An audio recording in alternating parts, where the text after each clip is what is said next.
Vietnam, वो देश जो कॉफी प्रोडक्शन, खूबसूरत प्राकृतिक नज़ारों, पावरफुल हिस्ट्री और गर्मजोशी से भरे लोगों के लिए दुनिया भर में जाना जाता है।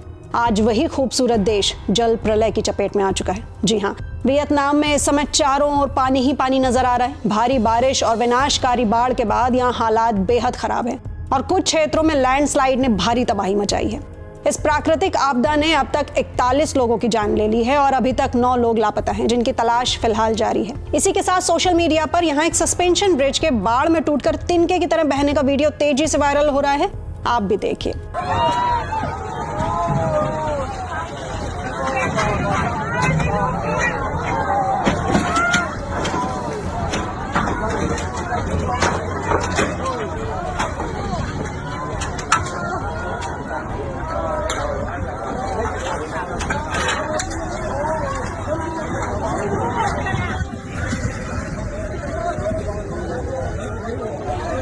वैसे आपको बता दें कि बाढ़ की वजह से लगभग यहाँ 52,000 से ज्यादा घर पानी में डूब चुके हैं। अब तक की मिली जानकारी के मुताबिक करीब 62,000 लोगों को सुरक्षित जगहों पर रेस्क्यू करना पड़ा है और उन्हें अपना घर छोड़ना पड़ा है।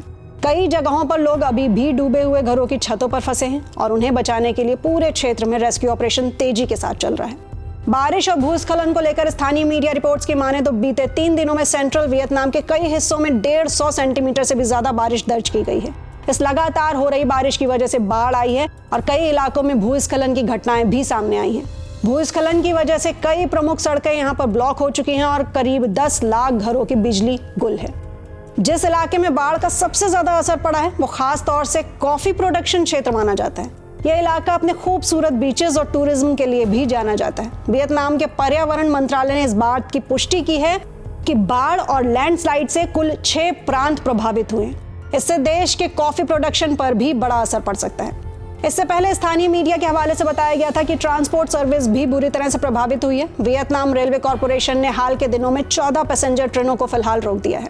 अब यहाँ आपको ये भी समझना होगा कि वियतनाम में आई ये तबाही अपने आप में अकेली घटना नहीं है। दरअसल इस साल 2025 में बारिश और बाढ़ ने दुनिया भर में तबाही मचा दी है। वियतनाम से पहले नाइजीरिया, दक्षिण अफ्रीका, इटली, चीन, जापान और कांगो जैसे देशों में भी भारी बारिश और बाढ़ से सैकड़ों लोगों की मौत हुई है और हजारों लोग विस्थापित हुए हैं। यहाँ तक कि अमेरिका के टेक्सास में भी जुलाई में आई अचानक बाढ़ से भारी तबाही मची थी।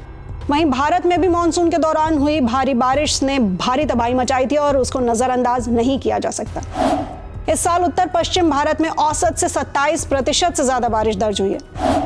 जहां लद्दाख में औसत से 342% ज्यादा पानी बरसा, वहीं राजस्थान, पंजाब और हरियाणा में भी 60 से 70% तक ज्यादा बारिश हुई है।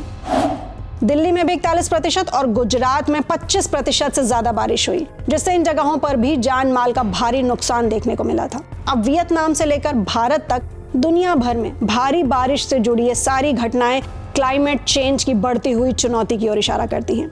हमें इन आपदाओं से बचने के लिए वैश्विक और स्थानीय स्तर पर तैयारियों को अब और ज्यादा मजबूत करने की जरूरत है।